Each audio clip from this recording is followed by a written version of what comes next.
దేవుని యొక్క శ్రేష్టమైన నామంలో వందనాలు తెలియజేస్తున్నాను. మా ఆహ్వానాన్ని మన్నించి ఈ యొక్క పునరుత్థాన పండుగకి ఇచ్చేసిన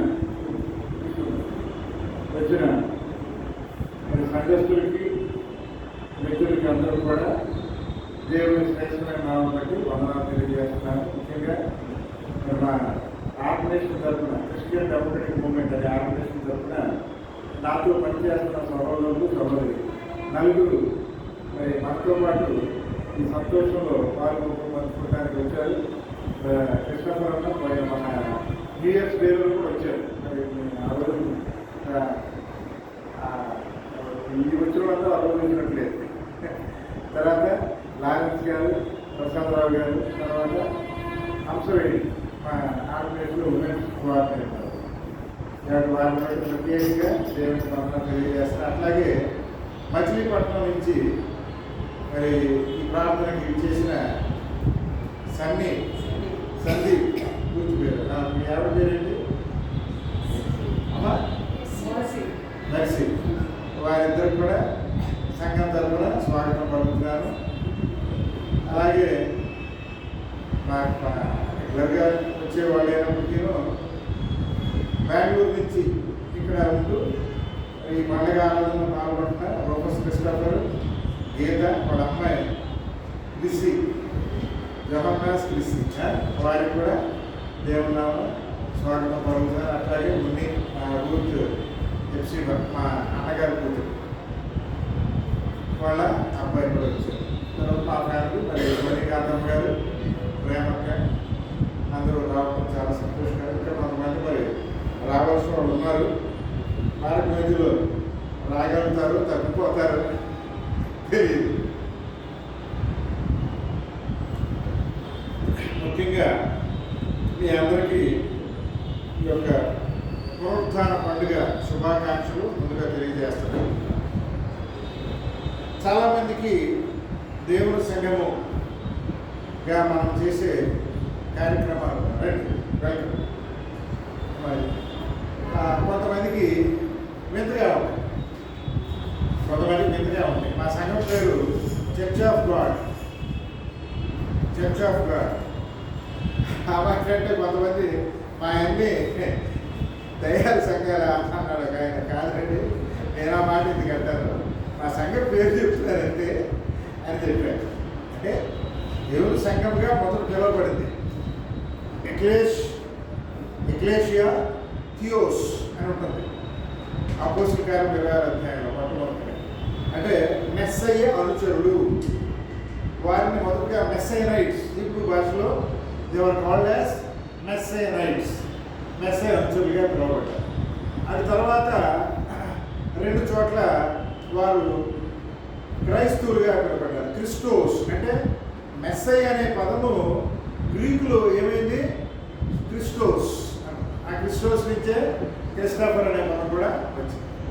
కాబట్టి భాషలో ఆ పేరు కొద్దిగా మారుతారు. ఏదేమైనప్పటికీ ఈ యొక్క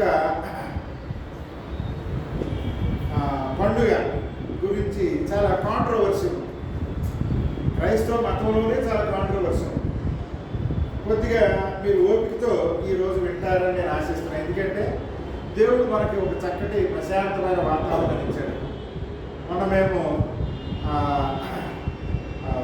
రండి Sunday evening we celebrated feast of Passover, ప్రభురాత్రి భోజనం. మేము అది చాలా అంటే 7:15 మొదలుపెట్టాము, 9 కవర్ చేసాము, పాదాలు కడుపుని భోజనాలు చేసుకుంటాం. నెక్స్ట్ డే శిలువ ధ్యానం చేసుకుంటాం. అయితే చాలామందికి ఈ దేవుని సంఘం వాళ్ళు చేసే కార్యక్రమాలు ఏంటి, అసలు వీళ్ళు ఎవరు అనే ఒక ప్రశ్న రండి ముందు ఖాళీ ఉంది. కొంత ప్రశ్నలు ఉద్భవిస్తూ ఉంటాయి. Some questions are rise. Welcome. మొదటిగా అసలు దేవుని సంఘము అనే పదము ఎందుకు వచ్చింది, ఎక్కడి నుంచి వచ్చింది తెలియని వాళ్ళకి మన సంఘస్థులు కూడా తెలుసుకుంటే మంచిది. చాలామందికి దేవుడి సంఘం యొక్క చరిత్ర తెలియదు. మా సంఘస్థులకి దాదాపు మా సంఘాలు ఒక 300-400 సంఘాలు ఉన్నాయి. అందులో నుంచి మళ్ళీ విడిపోయి 50 సమాజం అని కొంతమంది తెలుసుకుంటారు. సరే, what ever it may be, అసలు ఈ సంఘం యొక్క పునాదులు ఎక్కడి నుంచి వచ్చినాయి, మా పునాది ఎక్కడి నుంచి వచ్చింది అని మా సంఘంలోనే చాలా మంది తెలిస్తే కొద్దిగా బాగుంటుందని నేను కొద్దిగా ఇంట్రొడక్షన్ ఇస్తున్నాను అంతే. మా తాత వాళ్ళు ప్రతిపాడు గ్రామానికి చెందినవాడు. మా తాత అంటే మా మదర్ తరపున, మా మదర్ వాళ్ళ తండ్రి.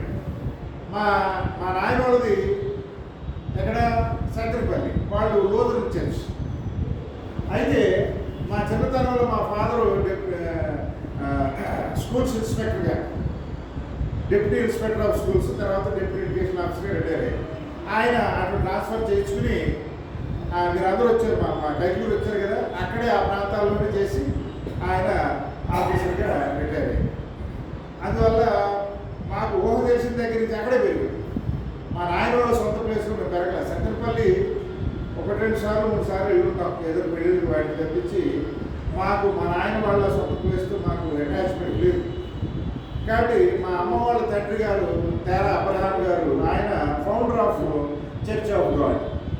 వాళ్ళు ఎవరయ్యా అంటే వాళ్ళు మంచి ల్యాండ్ లార్డ్స్గా ఉంటూ ఈ బ్రిటిష్ వాళ్ళ హయాంలోనే సుమారు 150 సంవత్సరాల క్రితమే షెడ్యూల్ క్యాస్ట్గా ఉన్న వాళ్ళందరూ కన్వర్ట్ అయిపోయి సింగిల్ డేలో దే బికమ్ క్రిస్టియన్స్. అలా మా ముత్తాత ఆయనకి మునసబు పదవి ఇవ్వటము, వీళ్ళు స్వతహాగా కాస్త ఆస్తిపరులు అవ్వడము, ఈ విధంగా ఆ ప్రాంతంలో మంచి పేరు ఉండేది. సిఎస్ఐ వీళ్ళు పెద్దలు. ఆ సిఎస్ఐ చర్చి కట్టించిందే వీళ్ళమ్మ. అలా ఆ సిఎస్ఐ వీళ్ళదే చర్చి, ప్రతిపాటి సిఎస్ఐ చర్చి. అలా ఉంటున్న సందర్భంలో వీళ్ళు ఒక సండే చక్కగా పేకాడుకుంటున్నారు. చర్చ్ అయిపోయిన తర్వాత ఏదో కాలక్షేపం ఆడుకుంటూ ఉంటే వెస్ట్ గోదావరి నుంచి ఒక ఆయన బెంజమిన్ గారు ఒక ఆయన అక్కడికి రావడం, వాగిరి బెంజమిన్ గారు ఒక ఆయన రావడం జరిగింది. వచ్చి కొన్ని ట్రాక్స్ ఇచ్చాడు కదా, ఇచ్చి వెళ్తే వీళ్ళు కొంచెం చదువుకున్న వాళ్ళు ఆ రోజులు వాళ్ళు సరే ఏంటో చూద్దాం కానీ తీసుకున్న తర్వాత వాళ్ళు భోజనం పెట్టి పంపించేసారు. తర్వాత వాటిని బాగా స్టడీ చేసిన తర్వాత వీళ్ళు దారిలో ఉన్నది సత్యము అని గ్రహించారు. అసలు ఈ ట్రాక్స్ ఎక్కడి నుంచి వచ్చినాయి? ఈ వెస్ట్ గోదావరి నుంచి వచ్చిన వాళ్ళు వాళ్ళ బంధువులు ఆ రోజుల్లో బర్మాలో ఉంటున్నారు. మనకి ఇప్పుడు ఇవాళ అమెరికా వెళ్ళడం ఫ్యాషన్, ఆ రోజుల్లో అమెరికా వెళ్ళడం అనేది కష్టం. మనకు తెలిసి గల్ఫ్ వెళ్ళడం తెలుసు బాగా, గల్ఫ్ కంట్రీస్. కానీ మా తాత రోజుల్లో బర్మా వెళ్ళడం అనేది గ్రేట్ థింగ్. రంగూన్ బర్మా. మా అమ్మమ్మ వాళ్ళ తండ్రి రంగుని వెళ్ళి వచ్చాడు కాళ్ళ వాళ్ళది, రంగుల దొర ఆయన. అలా ఉన్నప్పుడు ఆ రంగు బర్మా నుంచి ఈ యొక్క సమాచారం, ఈ దేవుడి సంఘం యొక్క సమాచారం వెస్ట్ గోదావరి బెంజమిన్ గారి ద్వారా ప్రతిపాటు రావడము, వీళ్ళు దాన్ని అంగీకరించడము, ఈ సత్యాన్ని గ్రహించడం జరిగింది. అయితే అసలు ఈ చర్చ్ ఆఫ్ గాడ్ యొక్క పుట్టుక అమెరికా దేశంలో జరిగింది. క్రిస్టియానిటీ అనేది ఎక్కడి నుంచి వచ్చిందండి? మెస్సైనైట్స్ నుంచి వచ్చింది. అంటే మెస్సయ్య, యెషువా మెస్సయ్య, మనం యేసుక్రీస్తుగా పిలిచే ఈ ఆయన హీబ్రూ పేరేంటి? యెషువా మెస్సయ్య. మీ పేరేంటి? కిరణ్. తెలుగులో మీ పేరేంటి? మీరు ఎందుకు మాట్లాడుతారు? ఆయన అడుగుతారు. ఇంగ్లీష్లో మీ పేరేంటి? నేను కావాల్సిన అడుగుతున్నా. కిరణే. ఉర్దూలో మీ పేరేంటి? అంతేనా? దీనికి మీరు స్టిక్ ఆయన ఉంటారు కదా, ఏ భాషలో అయినా మీ పేరు మారుద్దా? మారదు. కిరణ్ అంటే ఇంగ్లీష్లో రే అని కూడా పిలవచ్చు మిమ్మల్ని, RAY రే అని పిలవచ్చు. కానీ ఒక పేరు వేస్తాం, ఒక భాషలో ఒక పేరు పెట్టబడిన తర్వాత అది ఏ భాషలోకి వెళ్ళినా ఆ పేరు అదే విధంగా ఉంటుంది. దీన్ని మీరు అందరూ ఒప్పుకుంటారా? ఎవరికైనా కాంట్రవర్సీ ఉందా? లేదు కదా. మరి మన లోక రక్షకుడిగా పిలువబడుతున్న యేసుక్రీస్తు అని పిలువబడుతున్న ఆయన హీబ్రూలో ఆయన పేరేంటి? యెషువా మెస్సయ్య. యెషువా ఆయన పేరు. యెషువా. యెహోషువ నుంచి వచ్చిన పేరు యెషువా. మరి ఆయన పేరు ఇంగ్లీష్లోకి వచ్చేటప్పటికి ఏమైపోయింది? ఇంగ్లీష్లో జీసస్. లాటిన్లోకి వచ్చేటప్పటికి ఏమైంది? యెసూస్. ఒక్కొక్క భాషలో ఇప్పుడు ఉర్దూ, హిందీలో ఈషు మసియా. అంటే మీ ఇష్టం వచ్చినట్టుగా ఒక్కొక్క భాషలో ఒక పేరు మార్చేస్తారా? ఏమా అంశమేంటి? నా పేరు మెల్కీసెదెకు. అప్పుడు నా చిన్నప్పుడు నా పేరు పలకడానికి చచ్చేవాడు మా టీచర్. మా ఇంగ్లీష్ మాస్టర్ అబ్రహాం మెలాచి జడాయిస్తాడండి. అసలు ఎప్పుడు కరెక్ట్ పలికేవాడు కాదు. రోజు కాలేజీ ఒక చోట కరెక్ట్ పలికేవాడు. మరి ఒక హీబ్రూలో ఉండే పేరుని ట్రాన్స్లేట్ చేసేటప్పుడు పేరుని ట్రాన్స్లేట్ చేయవచ్చా? Can you translate the name? చెప్పండి మీరు. కిరణ్ గారు, మిమ్మల్ని ప్రశ్న గట్టిగా అడిగాను. మీ పేరుని అడిగారు కదా. Can you translate the name? You should not. You have no right. మరి వీళ్ళు ఎవరండి? ఒక్కొక్క భాషలో ఒక్కొక్క పేరుతో ఈయన పిలుస్తారు. అంటే వాట్ ఈజ్ క్రిస్టియానిటీ? నేను చెప్పేది క్రైస్తవత్వం ఎలా ఉంది అంటే, నా ఇష్టం వచ్చింది నాది, మీ ఇష్టం వచ్చింది మీది, ఈ ఇష్టం వచ్చింది ఎవడు ఇష్టం వచ్చినట్టు వాడు చెప్పేది క్రైస్తవత్వం అవుతా? దేవుడు ఒకే మాట చెప్తాడు, ఆయన మాట మారకూడదు. ఆయన కుమారుడికి ఒక పేరు ఇచ్చాడు. ఆయన ఆ పేరు ఏమన్నా ఆయన పుట్టినాక పెట్టబడిన పేరా? ఆయన పేరు ఎప్పుడు పెట్టారు? ప్రసాదరావు గారు పుట్టకముందే ఆయన పేరు ఇది అని మరియమ్మ గారితో దూత చెప్పేసింది. అంటే ఆ పేరు దేవుడే పెట్టాడు. అలాంటి పేరుని ఒక్కొక్క భాషలో ఒక్కొక్క పేరుతో పిలవడం ఎంతవరకు ధర్మము? మన క్రైస్తవ సోదరులకి నేను అడుగుతాను. This is the tragedy of Christianity. మనము అసలు ఏది సత్యమో తెలుసుకునే సందర్భంలో ఇక్కడ నేను ఎందుకు ఇంత బాధతో ఇంత గట్టిగా చెప్తున్నానంటే, బైబిల్ గ్రంథము ఏ భాషలో రాయబడింది? హీబ్రూలో రాయబడింది. దానియేలు గ్రంథం ఇవి అరాబిక్లో రాయబడి అని కొంతమంది చెప్తారు. అరాబికా హీబ్రూ ఆల్మోస్ట్ ఆ స్క్రిప్ట్ ఒకటే. అరాబికాది హీబ్రూ, నో ప్రాబ్లం. కాబట్టి ఇక్కడ ఆ హీబ్రూలో రాయబడిన ఆ భాషలో ఉండే గొప్పతనం నాకు ఎప్పుడు తెలిసిందంటే, హీబ్రూ నేర్చుకున్న తర్వాత తెలుసు. అంతకుముందు తెలియదు. హీబ్రూ భాష నేను నేర్పిస్తున్నా మా చర్చిలో every second and fourth Saturdays నేర్పిస్తున్నా. హీబ్రూ భాషలో ఆలెఫ్, బేత్, గీమెల్, దాలత్, హే, వావ్, సాయిన్, కత్, కఫ్, లామెల్, మెమ్, నూన్, సామెహ్, ఐన్, కఫ్, జాది, కుఫ్, రేష్, షీన్, షీన్, టవ్ 22 లెటర్స్ ఉంటాయి. ఒక్కొక్క లెటర్కి ఒక న్యూమరికల్ వాల్యూ ఉంటుంది. Every letter has a numerical value. First నుంచి ఆలెఫ్ నుంచి యోద్ వరకు 1 2 3 4 5 6 7 8 9 10 ఉంటుంది. అక్కడి నుంచి 11th లెటర్ వచ్చేటప్పటికి దాని నెంబర్ ఎంత ఉంటుంది? 20 ప్రతి లెటర్కి.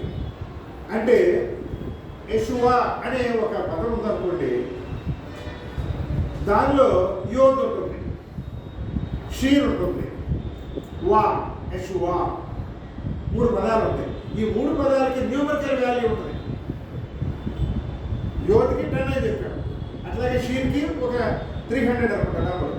అలా తీసుకుంటే యెషువా అనే పేరుకి ఒక న్యూమరికల్ వాల్యూ ఉంటుంది. అది సుమారుగా నేను రాసుకుని రాలేదు, సమ్ 400 చేంజ్ అంత వస్తుంది.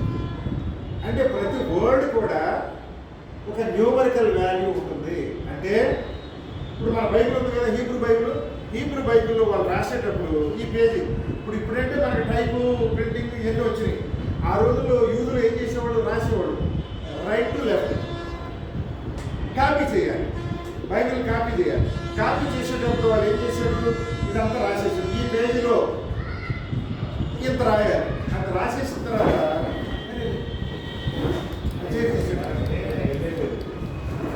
రెండు చేయి డబుల్ చేయి డబుల్ చేయి డబుల్ చేయి ఇంకోటి ఇంకోటి సెకండ్. వాళ్ళు ప్రతి పేజీలో కూడా ఎన్ని వర్డ్స్ ఉన్నాయి, ప్రతి పేజీలో కూడా ఎన్ని వర్డ్స్ ఉన్నాయి, ఆ వర్డ్స్ యొక్క న్యూమరికల్ వాల్యూ ఎంత ఉందో క్యాలిక్యులేట్ చేసుకునేవాడు.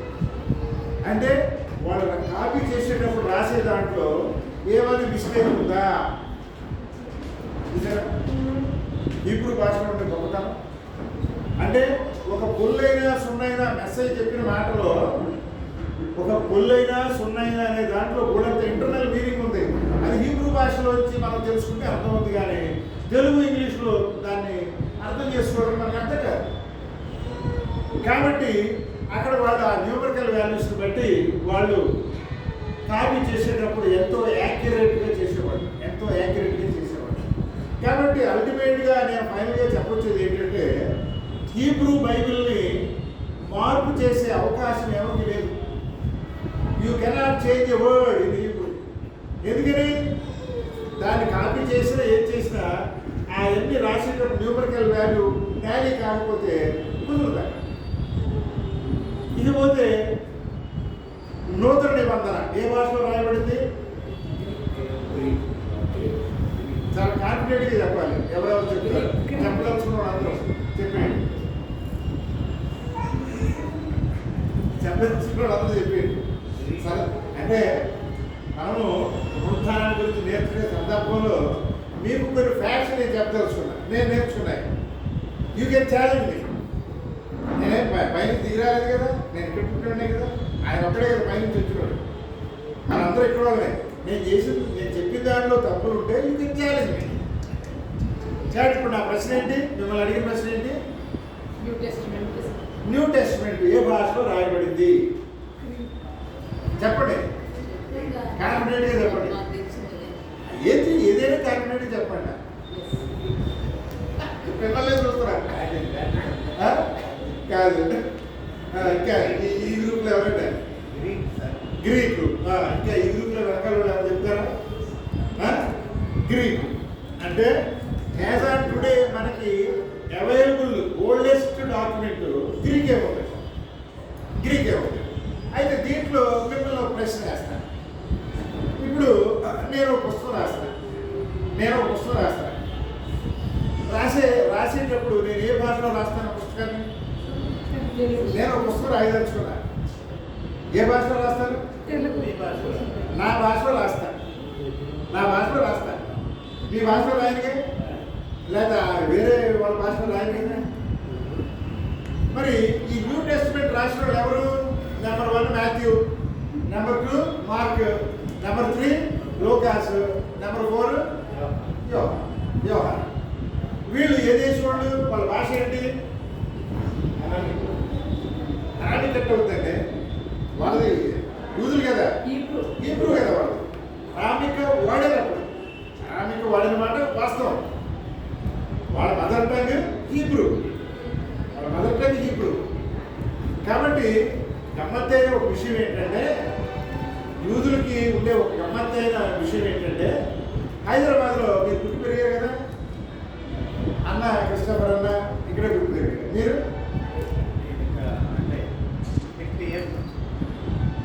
ఇక్కడ పుట్టలేదు. నేను ఇక్కడ పుట్టినా ఇక్కడ వెళ్ళా. అది ఇప్పుడు ఇక్కడ పుట్టి పెరిగిన వాళ్ళ గురించి మాట్లాడుతాను. ఇక్కడ పుట్టి పెరిగిన వాళ్ళకి ఏమవుతుందంటే, హైదరాబాద్ వాళ్ళకి వాడు మాట్లాడితే ఉర్దూలో మాట్లాడతాడు. తెలుసా మీకు సంగతి? హైదరాబాద్ వచ్చిన కొత్తలో ఇది తెలుగు బాగా వచ్చు, కానీ ఉర్దూ మాట్లాడతాడు. ఏంటంటే అది ఒక స్టైల్ అనమాట. హైదరాబాద్లో ఉర్దూ మాట్లాడతారు, ఒక స్టైల్.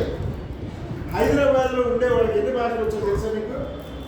నెంబర్ 1 తెలుగు వచ్చు, నెంబర్ 2 ఉర్దూ ఏంటిది? రాజభాష. నిజాం నవాబ్ భాష ఇది, అధికార భాష. నెంబర్ 2. నెంబర్ 3 ఏంటి? హిందీ వచ్చు. ఎందుకని నార్త్ ఇండియన్స్ చాలా మంది ఎక్కుంటారు. ఇది కాకుండా హైదరాబాద్ సంస్థానంలో ఎక్కడ వరకు ఉండేది? మైసూరు, ఇటు మన మహారాష్ట్ర, ఇవన్నీ కూడా దీంట్లో కలిసి ఉంది. అంటే ఆ మహారాష్ట్ర లాంగ్వేజ్ ఏంటి? మరాఠీ వచ్చు. మీరు చూడండి, ఇక్కడ నేను స్కూల్ నడిపినప్పుడు నాకు ఏంటి నాకు తెలిసింది మరాఠీ. తర్వాత కన్నడ కూడా. హైదరాబాద్లో సుమారు 5 భాషలు ఇక్కడ మాట్లాడతారు. అలాగే యూదులు 230 సంవత్సరాలు అక్కడ ఉన్నారు ఈజిప్ట్లో. 430 అనవచ్చు, అక్కడ రాయబడింది 430, కానీ ఎగ్జాక్ట్గా వాళ్ళు ఐగుప్తులో ఉన్నది 230 years. మిగతా 200 years ఇస్సాకు కాలాన్ని అక్కడ రాజ్యం జరిగింది. ఆ తర్వాత మాట్లాడుకుంటాం. ఇక్కడ ఐగుప్తు దేశంలో వాళ్ళు ఉన్నారు కదా కొంతకాలం. అక్కడ ఉన్నప్పుడు ఏమవుతుంది, వాళ్ళ మదర్ టంగ్తో పాటు ఈజిప్షియన్ లాంగ్వేజ్ కూడా వచ్చింది. అక్కడి నుంచి బయలుదేరి వచ్చేసారు. లక్షలు ఐగుప్తు నుంచి ఎంతమంది బయలుదేరి వచ్చి ఉంటారండి? కనారు ఆయన చెప్పలేండి. 6 లక్షల చివర. ఎవరు వాళ్ళు? కాదు, వాళ్ళు సైన్యము, కాలబలము అని ఉంటుంది. సైన్యముగా ఎంచబడిన వాళ్ళు 6 లక్షల చివర ఉంటాయి. ఏమండి, వీళ్ళు వెళ్ళింది ఇక్కడ 70 మంది. తిరిగి వచ్చేటప్పుడు ఎంతమంది వచ్చారనేది లెక్క కనుక చూస్తే, కాల్బలము అంటే సోల్జర్స్గా పిలువబడిన వాళ్ళు 6 లక్షలు చదువుతున్నారు. మరి వాట్ అబౌట్ అదర్స్? ఈ 6 లక్షల మందికి తల్లిదండ్రులు ఉండొచ్చు కదా. అంటే ఈస్ట్ టు 6 లక్షలు, ఈస్ట్ టు అంటే 12 లక్షలు. 6 లక్షలు ప్లస్ 12 లక్షలు 18. ఒకవేళ వీళ్ళు కాకుండా వీళ్ళందరూ సైన్యం కాకుండా చిన్నపిల్లలు ఉంటారు కదా. మనం 6 లక్షల ఫ్యామిలీలో లెక్క పెడతాం మాటర్స్కి. వీళ్ళు కాకుండా ఆ ఫ్యామిలీలో ఇంకొక 2-3 ఉన్నారు అనుకుందాం, ఫ్యామిలీ మెంబర్స్ చిన్నవాళ్ళు. మరి భార్యలు లెక్కేసుకోవాలి, 6 లక్షలు భార్యలు లెక్కేసుకోవాలి. 12, 24 పిల్లలు కూడా లెక్కేసుకుంటే సుమారుగా మనం తక్కువ వేసుకుంటే 50 లక్షల మంది ఉంటారు. ఆ 50 లక్షల మంది మోషే గారు ముందు నడుస్తూ ఉంటే వెనకాల ఉండే వాళ్ళు ఎంత దూరంలో ఉంటారు? 8 కిలోమీటర్లో ఉంటారు, 10 మైళ్ళు ఉంటారు. అసలు వాళ్ళు ప్రవాహంలాగా రైలు బండిలాగా వాళ్ళు ముందు వస్తూ ఉంటే ఆ కనాను దేశంలో వాళ్ళందరూ చూసి భయపడిపోయారు అందరూ. అంత భయంకరమైన దేశంలో వీళ్ళు ముందు పెట్టారు. ఓకే, వీళ్ళు ఇక్కడికి వచ్చిన తర్వాత జరిగింది ఏంటి? 2 భాషలు వచ్చాయి. మళ్ళీ ఏమైంది? మళ్ళా దేవుడు కన్నేశ్వరుడు బయటకు వెళ్ళిపోయారు. ఎక్కడికి వెళ్ళారు? బబులు వెళ్ళారు. అక్కడ భాష ఏంటి? సిరియా భాష. మళ్ళీ ఆ భాష నేర్చుకొచ్చారు. ఇప్పుడు 3 భాషలు అయినాయి. అంటే యేసుక్రీస్తు వారు పుట్టేటప్పటికి వీళ్ళకి ఎన్ని భాషలు వచ్చండి? 3 భాషలు వచ్చింది. అంతకుముందు 300 సంవత్సరాల క్రితం అలెగ్జాండర్ ది గ్రేట్ వీళ్ళని క్యాప్చర్ చేస్తున్నాడు. అంటే వీళ్ళ మీద యుద్ధం చేయకుండానే వాళ్ళని ఆక్రమించుకున్నాడు. అంటే గ్రీక్ భాష కూడా వీళ్ళకి వచ్చింది. అంటే ఎన్ని భాషలు వచ్చింది? 4 భాషలు వచ్చింది. కానీ ఒక ఆయన పుస్తకం రాసేటప్పుడు సొంత భాషను రాస్తాడు కానీ బయట భాషలో రాయడు. కాబట్టి మత్తయ్య గాని, మార్కు గాని, లూకా గాని, యోహాన్ గారు కానీ వాళ్ళు రాసినవి హీబ్రూలోనే. ఈవెన్ ద గ్రేట్ స్కాలర్ పౌలు గారు కూడా హీబ్రూడే. ఆయన కూడా రాయడానికి ఇందులో అవకాశం ఉంది. ఆయన వేరే భాషలు కూడా వచ్చింది. కానీ ఇక్కడ జరిగింది ఏంటంటే ఒరిజినల్ మ్యాన్స్క్రిప్ట్స్ అవైలబిలిటీ లేవు. అక్కడ వీళ్ళు పుస్తకాలు రాసే టయానికి అవన్నీ కూడా గ్రీక్లో అప్పుడే మారిపోయాయి, తర్జుమా అయిపోయినాయి. ఒరిజినల్ మ్యాన్స్క్రిప్ట్స్ బ్రిటిష్ లైబ్రరీలో కొన్ని ఉన్నాయంట. కాబట్టి ఇక్కడ దేవుని వాక్యము ఎంత అంటే మరుగున పడిపోవడము, చిందరవందర అయిపోవడం జరగడం వల్ల చాలా వరకు సత్యాలు మనకు తెలియకుండా అయిపోయాయి. అలాగే డెడ్ సీ స్క్రోల్స్ గురించి మనకు తెలుసు, పాత నిబంధన. కానీ అసలు బైబిల్ గ్రంథం రాయబడిన విధానమే ఒక అద్భుతం. అది మనకు అందజేయబడిన విధానమే ఒక అద్భుతం. కాబట్టి ఇలాంటి ఈ స్థితిలో బైబిల్ని మనం అర్థం చేసుకోవాలంటే హీబ్రూ భాషలో ఉండే బైబిల్ని మనం అర్థం చేసుకుంటే సత్యము మనకు క్షుణ్ణంగా తెలుసు. అదే ట్రాన్స్లేట్ చేసిన బైబిల్ని చదవడం వల్ల ఏమవుతుంది? చిన్న పొరపాట్లు అక్కడ వచ్చే అవకాశం ఉంది. ఓకే, ఇంకా అంశాన్ని ఇంతటితో ఆపేస్తే ఎప్పుడైనా ఇవాళ మనము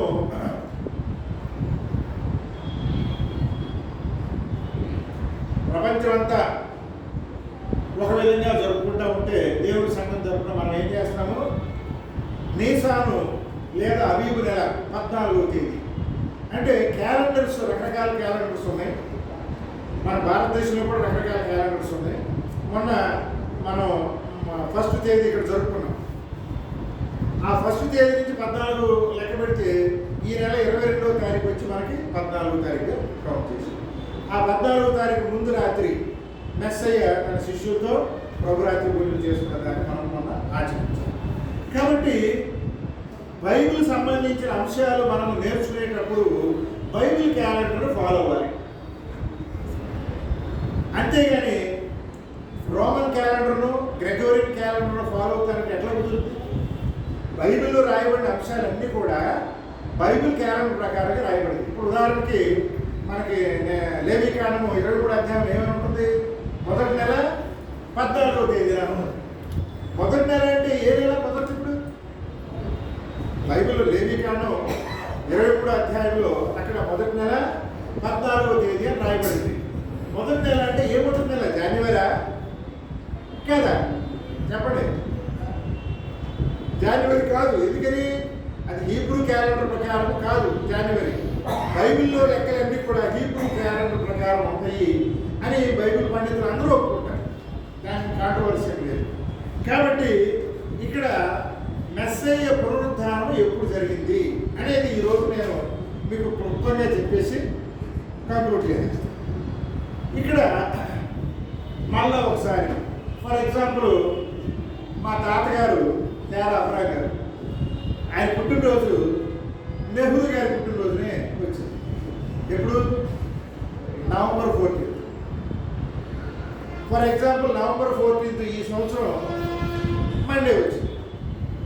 ఈ సంవత్సరం మండే వచ్చింది. నెక్స్ట్ ఇయర్ ఏ రోజు వస్తుంది చెప్పండి? చెప్పండి. అందరూ ఏకీపించినట్లే కనపడలేదు. అందరూ ఒప్పుకుంటున్నారు దీన్ని. డే మారదు కదా, మండే వస్తుందా? రాదు కదా. యెషువా మెస్సయ్యగా ఒరిజినల్ పేరు కలిగిన యేసుక్రీస్తుగా పిలువబడుతున్న మన రక్షకుడు ఏ రోజున చనిపోయాడు అనే దాని గురించి మాట్లాడితే బైబిల్ గ్రంథంలో ఉన్నది ఏంటి? పస్కా పండుగ రోజున చనిపోయాడు. దాంట్లో ఎవరికైనా డౌట్ ఉందా? నూతన నిబంధనలో రాయబడి ఉంది ఆయన పస్కా పండుగ రోజు చనిపోయాడు అని. ఆ పస్కా పండుగ ఎప్పుడు అనేది మనకి ఎక్కడుంది? లేవికాండం 23వ అధ్యాయంలో క్లియర్గా ఉంది. చదవండి ఒకసారి. లేవికాండం 23:5. లేవికాండం 23:5.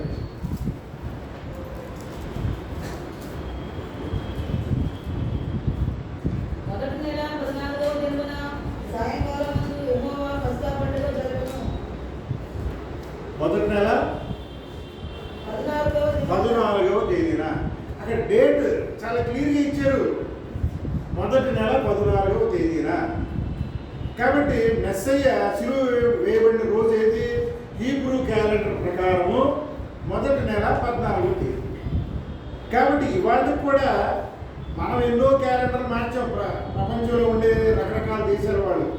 ఇంకో విషయం, ఇప్పుడున్న గ్రెగోరియన్ క్యాలెండర్ ఎప్పటి నుంచి ప్రపంచం అంతా యాక్సెప్ట్ చేసింది? ఒక 100 years బ్యాక్. అంతకుముందు ఎవరి క్యాలెండర్ వాళ్ళదే. అందుకే ప్రపంచం అంతా ఒక క్యాలెండర్ కాదు. బ్రిటిష్ వాళ్ళ యొక్క అధికారంలో ఒక క్యాలెండర్గా మార్పు చెందింది. రష్యా క్యాలెండర్ వేరు, చైనా క్యాలెండర్ వేరు, జపాన్ క్యాలెండర్ వేరు. ఒక్కొక్క దేశం. మీరు హిస్టరీ ఆఫ్ క్యాలెండర్స్ మీరు ఆన్లైన్లో కూడా చూడండి. నేను చెప్పేదాంట్లో అబద్ధం ఉంటే మీకు తెలుసుకోవాలి. కాబట్టి ఇవన్నీ కూడా 1900 బిగినింగ్లో నుంచి ఈ గ్రెగోరియన్ క్యాలెండర్ ప్రపంచం మొత్తం ఒకటిగా ఆచరించబడుతుంది.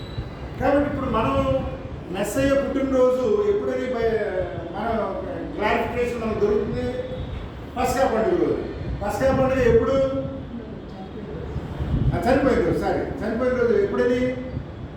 మొదటి నెల 14వ తారీఖు. అంటే హీబ్రూ క్యాలెండర్ ప్రకారము అబీబు లేదా నీసాన్ ఆ నెల యొక్క 14వ తారీఖున మధ్యాహ్నం 3 గంటలకే చనిపోయింది. ఇది బైబిల్ గ్రంథంలో ఉండే సత్యం. ఇవాళ కూడా యూదులు అక్కడ ఉన్నారు. వాళ్ళు అదే క్యాలెండర్ని ఈ రోజు కూడా ఆచరిస్తున్నారు. వాళ్ళ క్యాలెండర్ మారలే. మరి ఇవాళ మనము క్రైస్తవులుగా పిలువబడే మనము ఏ విధముగా ఇప్పుడు నేను చెప్పింది 14వ తారీఖు. 14వ తారీఖు ఈ సంవత్సరం సోమవారం వస్తే వచ్చే సంవత్సరం మంగళవారం వస్తుంది, ఇంకొక సంవత్సరం బుధవారం వస్తుంది. ప్రతి సంవత్సరం కూడా ఒకే రోజు రావడానికి అవకాశం ఉన్నదా చెప్పండి. కానీ మన సహోదరులు, క్రైస్తవ సహోదరులు అందరూ ఏ రోజు చేస్తున్నారు? మెస్సయ్య పుట్టినరోజు ఏ రోజు చేస్తున్నారు? Friday. It comes on Friday. చనిపోయిన రోజు, సారీ, ఆయన చనిపోయిన రోజు ఫ్రైడే. ఓకే, అది బాగానే ఉంది. మరి ఆయన పుట్టినరోజు December 25th అన్నారు. అది తప్పో రైట్ కాసేపు పక్కన పెడదాం. December 25th ఎప్పుడు సండే వస్తుందా? ఎప్పుడు మండే వస్తుందా? మరి ఆయన పుట్టినరోజు మాత్రము వీక్ డేస్లో మారుతూ ఉంది. మరి ఆయన చనిపోయిన రోజు ఎప్పుడు ఫ్రైడే ఎలా వస్తుంది? How it is possible? నేను సైంటిఫిక్గా లాజికల్గా అడుగుతాను మన క్రైస్తవ సహోదరులందరినీ, పెద్ద పెద్ద బిషపులందరినీ, ప్రపంచ క్రైస్తవులందరినీ. This is the problem of Christianity. మనం ఆచరించే దానిలో అబద్ధం ఉన్నదా లేదా మనం లిట్మస్ టెస్ట్ తెలుసుకుంటే ఇటువంటి చిన్న విషయాలు చాలు, ఎక్కువ అక్కర్లా. కాబట్టి డేట్ అనేది పర్మనెంట్. ఏ క్యాలెండర్ ప్రకారం వెళ్ళినా సరే ఒక డేట్ ఉంటుంది. ఆ క్యాలెండర్ ప్రకారం ఫలానా డేట్ ఆయన చనిపోయాడు. మరి ఎవ్రీ ఇయర్ ఫ్రైడే ఎట్లా వస్తుంది? మీరు అడగండి కావాలంటే. మొట్టమొదటి మీ పాస్ గారు మిమ్మల్ని పెడతాడు ఈ ప్రశ్న. మీరు అడిగారు, నేను అడిగాను. కొంతమంది మా పాస్లో చాలా మంది అడిగింది, ఇవన్నీ ఎందుకు అడుగుతా, నీకు లేకపోయింది, మేము అవి ఫిక్స్ చేసి పంపిస్తారు, మేము ఫాలో అవుతాము, అంతవరకే. మనం అడగకూడదు కొన్ని అని. అడగకూడదు ఏంటి? బైబిల్లో అంశాలు, సత్యాన్ని మనం ఓపెన్గా తెలుసుకోవాలి. కాబట్టి ఇక్కడ బైబిల్ గ్రంథంలో రాయబడిన అంశాల ప్రకారము ఆయన చనిపోయిన రోజు ప్రతి సంవత్సరం ఫ్రైడే రావడం అనేది లాజికల్గా అది కరెక్ట్ కాదు. అలాగే ఆయన పునరుద్ధానం కూడా ప్రతి సంవత్సరము ఆదివారం జరగడం అనేది లాజికల్గా కరెక్ట్ కాదు. సింపుల్, చిన్నపిల్లడైనా చెప్పేస్తుంది. కానీ మన సహోదరులు ఏం చేస్తారు? ఆయన చనిపోయిన రోజు ఫ్రైడే, పునరుద్ధానము. అది ఎందుకు ఇట్లా జరిగింది ఇవన్నీ చెప్పట్లేదు. దీని గురించి చెప్పాలంటే ఒక రోజు చాలా పెద్ద సబ్జెక్ట్. కాబట్టి ఇక్కడ మన సహోదరులు ఆచరించే దానిలో తప్పు ఉన్నది అని చెప్పడానికి ఒక ఎగ్జాంపుల్ మీకు చెప్పాను. ఈ తప్పు రావడానికి మూల కారణం ఏంటి? ఈ తప్పు దొరకడానికి మూల కారణం ఏంటి? ఎప్పుడైతే మెస్సయ్య చనిపోయిన తర్వాత శిష్యులు చాలా నిష్ఠతో, నియమంతో, మీకు ఎక్కడికైనా దొరికితే ఫస్ట్ 300 హిస్టరీ ఆఫ్ చర్చ్ మీకు దొరికితే ఆ పుస్తకాలు సంపాదించి చదవండి. First 300 years history of the church కొన్ని దొరుకుతాయి, ఆన్లైన్లో కూడా దొరుకుతాయి, చదవండి. ఇక్కడ మొదటి 3 మళ్ళీ మీకు అంటే జస్ట్ ఎగ్జాంపుల్ చెప్తున్నా. సంఘాలు 7 సంఘాలు మనం చూస్తాం. 7 సంఘాలు అంటే ఈ 2000 సంవత్సరాల్లో 7 సంఘాల యొక్క గుణగణాలు అక్కడ మనం చూస్తాం. ప్రకటన గ్రంథము 1వ అధ్యాయంలో 11వ వచనం త్వరగా చదువుతారు.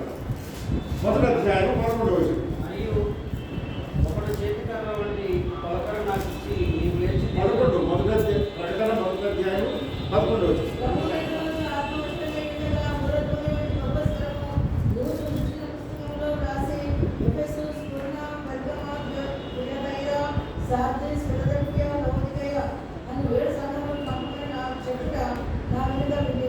ఇక్కడ 7 సంఘాలు చూసాం మనం. ఈ 7 సంఘాల యొక్క కాల పరిధి ఉంటుంది. 7 సంఘాలలో మనం కనుక చూస్తే ఎఫెసు మొదటి 300 సంవత్సరాలకి సంబంధించిన సంఘం. ఆ తర్వాత స్ఫుర్ణ, ఆ తర్వాత అంటే నేను ప్రసంగం 4-5 ఇయర్ బ్యాక్ ఆ ప్రసంగాలు అన్నీ చేశాను. కాబట్టి ఒక్కొక్క టైం పీరియడ్లో ఈ సంఘాలని ముందుగానే రాయడం జరిగింది. కానీ మొదటి సంఘం ఏదైతే ఉందో ఎఫెసు, ఆ సంఘంలో మార్పులు పెద్దగా లేవు. కానీ ఎప్పుడైతే ఆ సంఘం విస్తరిస్తూ వెళ్ళిందో 300 yearsకి వెళ్ళిపోయిన తర్వాత అది రోమా ప్రాంతం అంతా వెళ్ళిపోయి వాళ్ళందరూ కూడా they are converting into Christianity. క్రైస్తవుల సంఖ్య పెరిగిపోతుంది. అప్పటికి 300 years ఆ సంవత్సరం సమయానికి ఆ రోమాలో ఏ మతం ఉండేది? రోమాలో ఏ మతం ఉండేది? చెప్పండి, సింపుల్. ఇప్పుడు మన దేశంలో ఏ మతం ఉంది? అదే మతం అక్కడ ఉంది. అసలు ఈ మతం ఇక్కడది కాదు. నేను ఇంకా క్లారిటీ ఇస్తున్నాను. నేను ఈ దేశంలో ఉన్న ఈ మతం ఎక్కడదంటే అక్కడి నుంచి వచ్చింది. ఆ ఈజిప్ట్ నుంచి, ఆ రోమా నుంచి వచ్చిన మతం ఇక్కడ మతం కానే కాదు. కాబట్టి ఆ యొక్క విగ్రహారాధన మతం ఏదైతే ఉందో ఆ మతం ఏమైపోతుంది, మారిపోయి అందరూ కూడా యేసుక్రీస్తుని రక్షకుడిగా అంగీకరిస్తూ ఉంటే వాళ్ళకి అక్కడ ఏమైందంటే చర్చ్ హిస్టరీలో రాయబడిన అంశాలు క్రైస్తవుల సంఖ్య పెరిగిపోతుంది. అక్కడ క్రైస్తవులు కాని వారు కొంతమంది ఉన్నారు, క్రైస్తవులు లక్షల్లో కోట్లు అయిపోయారు. ఈ ఇద్దరికి మధ్యలో యుద్ధాలు జరిగినాయి అంట. మొదటి శతాబ్దంలో, రెండవ శతాబ్దంలో, మూడవ శతాబ్దంలో యుద్ధాలు జరిగినాయి. అలా జరిగిన తర్వాత ఈ కాన్స్టంటైన్ కాలానికి ఆయన ఏం చేశారంటే ఒక కాంప్రమైజింగ్ మెథడ్ని ఆయన ఆలోచించి క్రైస్తవులకి ఆ రోమన్స్కి ఇద్దరు కాంప్రమైజింగ్ చేసి మీ ఆచారాలు మేము కొన్ని ఫాలో అవుతాము, మా ఆచారాలు మీరు కొన్ని ఫాలో అవ్వండి ఏం చేశాడు. వాడు సూర్యుని దేవుడికి ఆరాధించాడు. ఆ సూర్యుని దేవుడికి ఆరాధనగా ఉన్న ఆదివారంని వాళ్ళు పరిశుద్ధ సంఘంగా ఏర్పాటు చేసి అప్పటి వరకు 7వ దినంగా ఉన్న సబ్బాతుని ఆదివారం మొదటి దినంగా మార్చేయటం. అలాగే వాళ్ళ పండుగలు ఏవైతే ఇప్పుడు ఈ ఈస్టర్ పండుగ ఉందో ఆ ఈస్టర్ పండుగ దేనికి సంబంధించింది? ఫెర్టిలిటీ పండుగ, ఫలదీకరణ అంటే సంతానోత్పత్తికి సంబంధించిన పండుగ. దాని గురించి నేను పుస్తకం కూడా రాశాను. కాబట్టి ఈ అన్యజనుల యొక్క పండుగలు క్రైస్తవ మతంలోనికి 321 AD నుంచి 500 AD వరకు వచ్చేసి ఆ ఒరిజినల్ సంఘం ఏమైపోయింది? మారిపోయి అన్ని ఆచారాలు దానిలోకి వచ్చాయి. అలా 1200 సంవత్సరాలు మీకు ఈ విషయాన్ని ఇక్కడ ప్రకటన గ్రంథంలో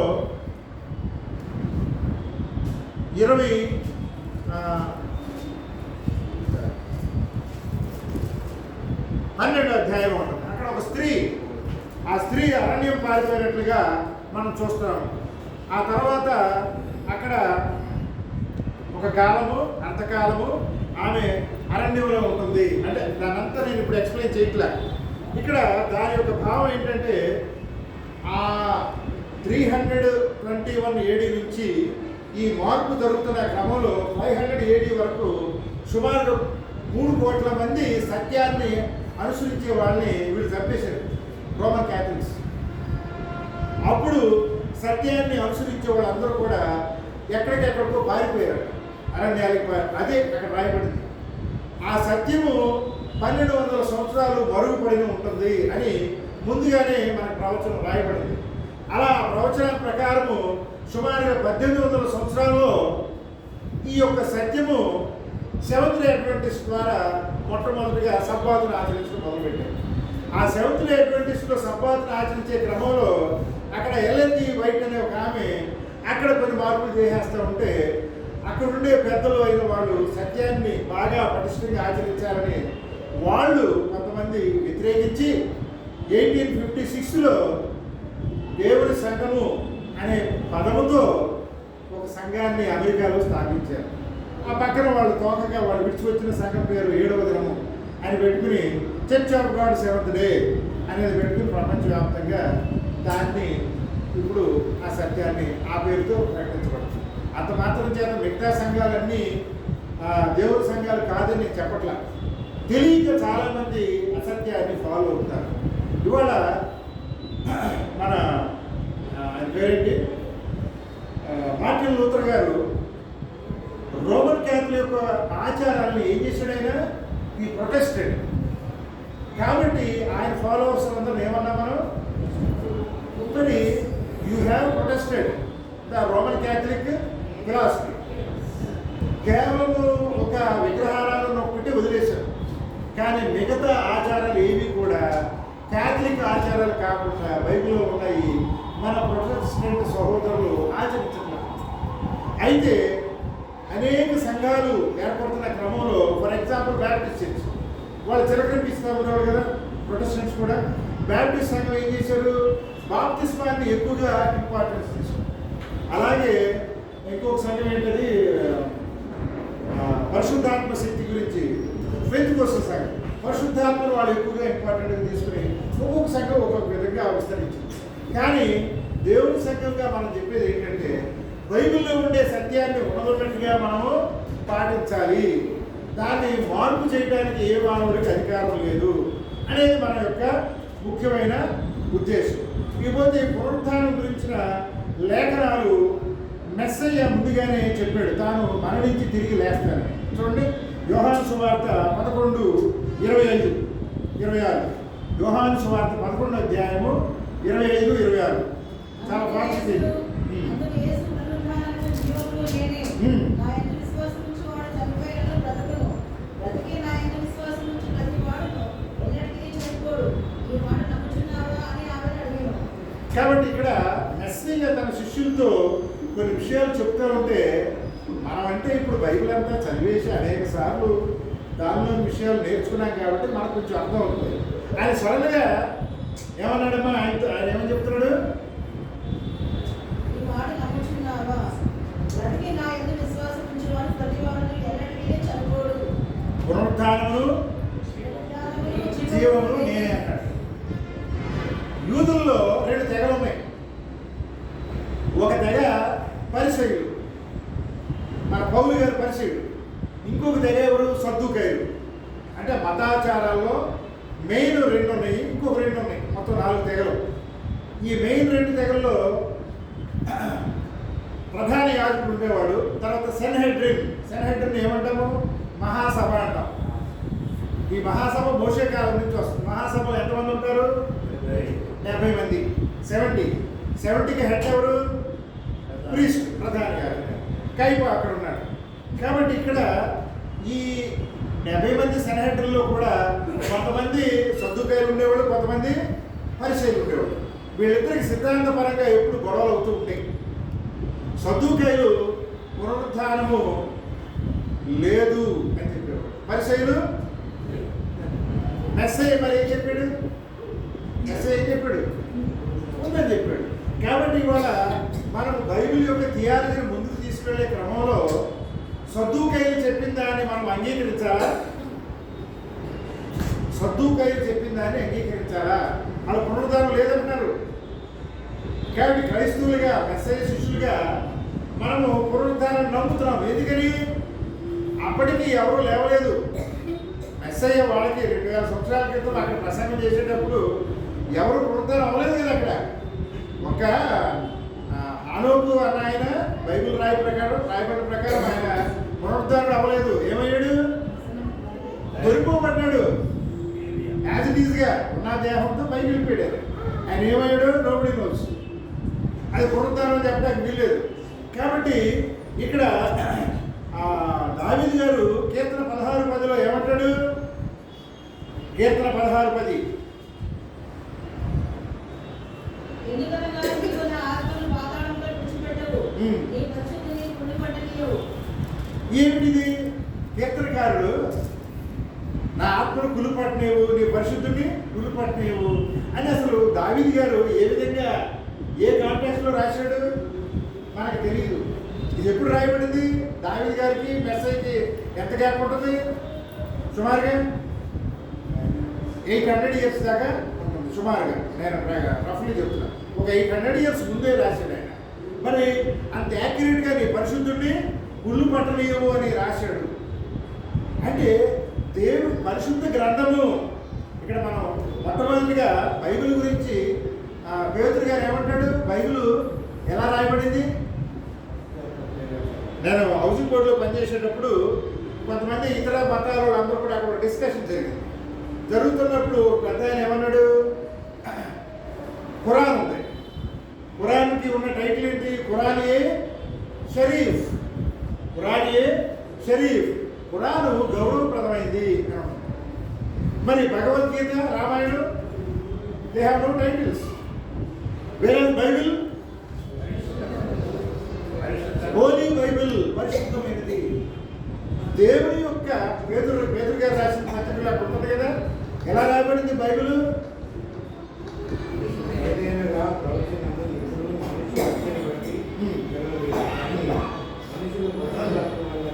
పరిశుద్ధాత్మ వలన ప్రేరేపించబడాలి. కానీ దావీదు గారు కూడా పరిశుద్ధాత్మ ప్రేరేపితమై ఇది రాశాడు.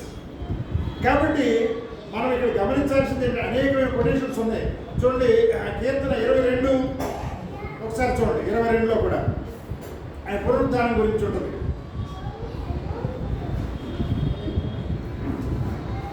22:12 వృషభములు అనేకులు నన్ను చుట్టుకొనియున్నవి. బాషాను దేశపు బలమైన వృషభములు నన్ను ఆవరించినవి. చిరుచుచును గర్జించుచు నన్ను సింహము వలె వారు నోరు తెరుచుచున్నారు. నేను నీడ వలె పారవేయబడి ఉన్నాను.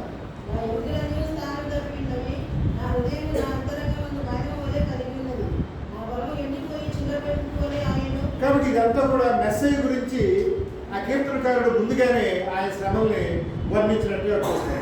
అలాగే యెషయా 53వ అధ్యాయంలో మరి ఆయన యొక్క శ్రమల్ని మనం చూస్తాము. అంటే నేను చాలా డీటెయిల్గా ప్రిపేర్ అయ్యాను, కానీ ఇప్పుడు చెప్పడానికి సమయం లేదు. నేను అన్ని ఆ హీబ్రూ వర్డ్స్ అన్ని మీకు చెప్పట్లా. ఇక్కడ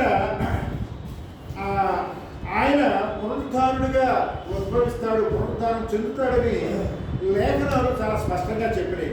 అంత మాత్రమే కాకుండా మెస్సయ్య తన పునరుద్ధానం గురించి ముందుగా ప్రకటించాడు. ప్రపంచంలో ఏ మానవుడి గురించి ఆయన పుట్టుక గురించి ముందుగానే కొన్ని వందల వేల సంవత్సరాల క్రితం ఎవరి గురించి చెప్పబడలే. కేవలం ఒక యెషువా మెస్సయ్య గురించి చెప్పబడింది. ఇది మొట్టమొదటిగా గమనించాలి. ఇతర ఏ మతంలో ఉండే పెద్ద పెద్ద వ్యక్తుల గురించి